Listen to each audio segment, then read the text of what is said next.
Sus Altezas Reales, Príncipes de Asturias, autoridades presentes, señoras y señores. A propósito del discurso de agradecimiento al Premio Miguel de Cervantes, mi abuelo me ha encargado que pida prórroga de mínimo un año, del 23 de abril del año 2012 al 23 de abril del 2013, para así poder perigueñar un discurso medianamente plausible. Él mismo dijo hace algunos años: he llegado a la siguiente conclusión: hay que hablar por escrito. Yo demoro 6 meses en armar un discurso que se lee en 45 minutos y que parece que estuviera improvisado. Y a mí me dijo hace unas pocas horas: Don Quijote no cabe en un fin de semanas. Lo cierto es que dejé a mi abuelo en Las Cruces, en la costa chilena, rodeado de libros. La mayoría de ellos son versiones y estudios del Quijote, pero hay también algunos libros de la biblioteca de Don Quijote, como por ejemplo los 6 tomos de la Araucana de Alonso de Ercilla y varias enciclopedias abiertas sobre las mesas y los sillones, con las páginas más importantes señaladas con bolsitas de té en reciclaje. Para esta ocasión voy a leer algunos de los poemas y antipoemas de mi abuelo, ya que por de pronto fueron estos los que merecieron la cariñosa atención del jurado para considerarlo acreedor al llamado Nobel de las Letras Hispanas. Gran parte de estos poemas y antipoemas fueron redactados en esta máquina de escribir que está hoy con nosotros. ¿Esperaba este premio? No. Los premios son como las dulcineas del Toboso. Mientras más pensamos en ellas, más lejanas, más sordas, más enigmáticas. Los premios son para los espíritus libres y para los amigos del jurado. Soliloquio del individuo. Yo soy el individuo. Primero viví en una roca. Allí grabé algunas figuras. Luego busqué un lugar más apropiado. Yo soy el individuo. Primero tuve que procurarme alimentos, buscar peces, pájaros, buscar leña. Ya me preocuparía de los demás asuntos. Leña, ¿dónde encontrar un poco de leña? Algo de leña para hacer una fogata. Yo soy el individuo. Al mismo tiempo me pregunté, fui a un abismo lleno de aire. Me respondió una voz: yo soy el individuo. Después traté de cambiarme otra roca. Allí también grabé figuras. Grabé un río, búfalos, grabé una serpiente. Yo soy el individuo. Pero no, me aburrí de las cosas que hacía.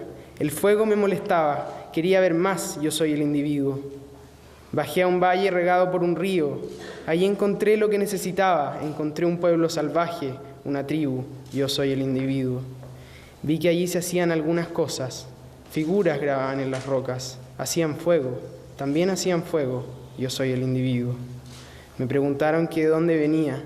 Contesté que sí, que no tenía planes determinados. Contesté que no, que de ahí en adelante. Bien. Tomé entonces un trozo de piedra que encontré en un río y empecé a trabajar con ella. Empecé a pulirla. De ella hice una parte de mi propia vida. Pero esto es demasiado largo. Corté unos árboles para navegar. Buscaba peces, buscaba diferentes cosas. Yo soy el individuo. Hasta que me empecé a aburrir nuevamente. Las tempestades aburren, los truenos, los relámpagos. Yo soy el individuo. Bien, me puse a pensar un poco. Preguntas estúpidas se me venían a la cabeza, falsos problemas. Entonces empecé a vagar por unos bosques. Llegué a un árbol y a otro árbol.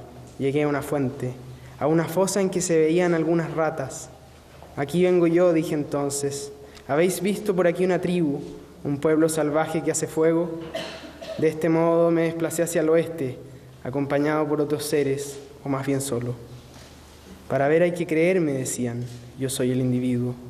Formas veía en la oscuridad, nubes tal vez veía nubes, veía relámpagos. A todo esto habían pasado ya varios días, yo me sentía morir. Inventé unas máquinas, construí relojes, armas, vehículos. Yo soy el individuo. Apenas tenía tiempo para enterrar a mis muertos, apenas tenía tiempo para sembrar. Yo soy el individuo. Años más tarde concebí unas cosas, unas formas. Crucé las fronteras y permanecí fijo en una especie de nicho, en una barca que navegó 40 días, 40 noches. Yo soy el individuo. Luego vinieron unas sequías, vinieron unas guerras, tipos de color entraron al valle, pero yo debía seguir adelante, debía producir. Produje ciencia, verdades inmutables, produje tanagras. Di a luz libros de miles de páginas, se me hinchó la cara. Construí un fonógrafo, la máquina de coser.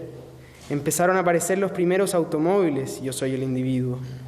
Alguien segregaba planetas, árboles segregaba, pero yo segregaba herramientas, muebles, útiles de escritorio, yo soy el individuo. Se construyeron también ciudades, rutas, instituciones religiosas pasaron de moda, buscaban dicha, buscaban felicidad, yo soy el individuo. Después me dediqué mejor a viajar, a practicar idiomas, yo soy el individuo.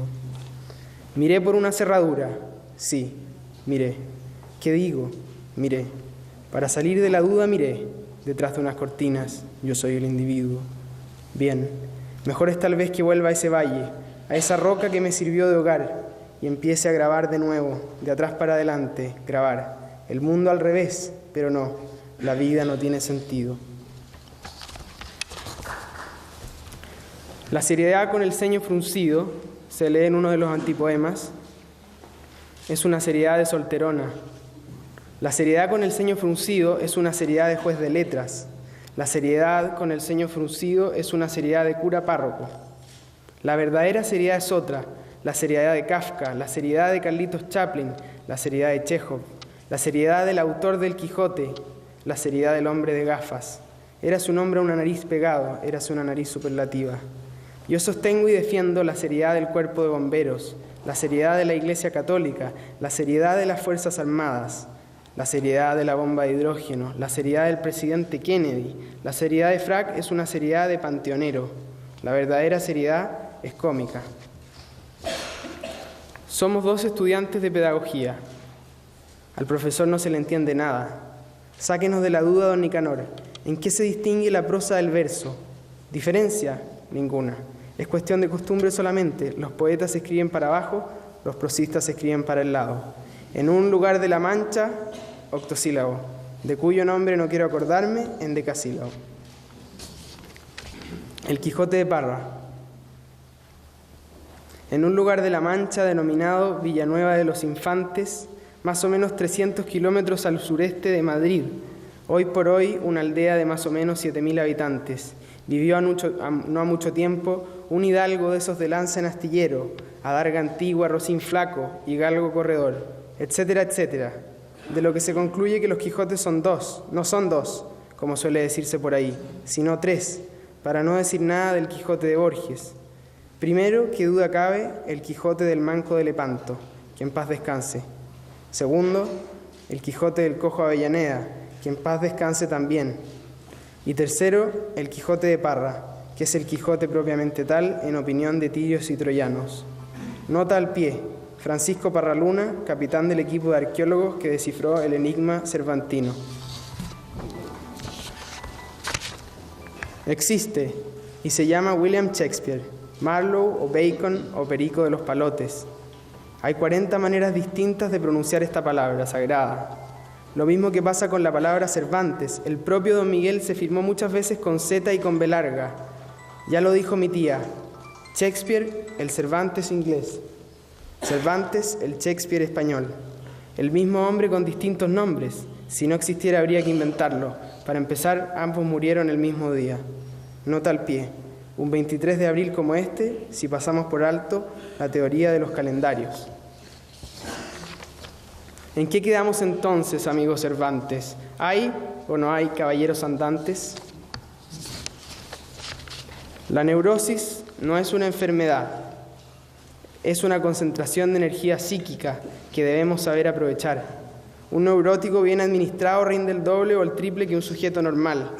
Tomen el caso de Napoleón Bonaparte, de don Miguel de Cervantes Saavedra, de don Alonso de Ercilla y Zúñiga, de Cristóbal Colón, del portugués Hernando de Magallanes, el primero que dio la vuelta al mundo, y de tantos otros genios inconmensurables. ¿Quién va a poner en duda la grandeza de todos estos hombres? Y sin embargo, todos eran neuróticos.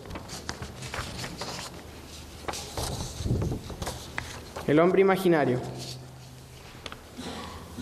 El hombre imaginario vive en una mansión imaginaria rodeada de árboles imaginarios, a la orilla de un río imaginario.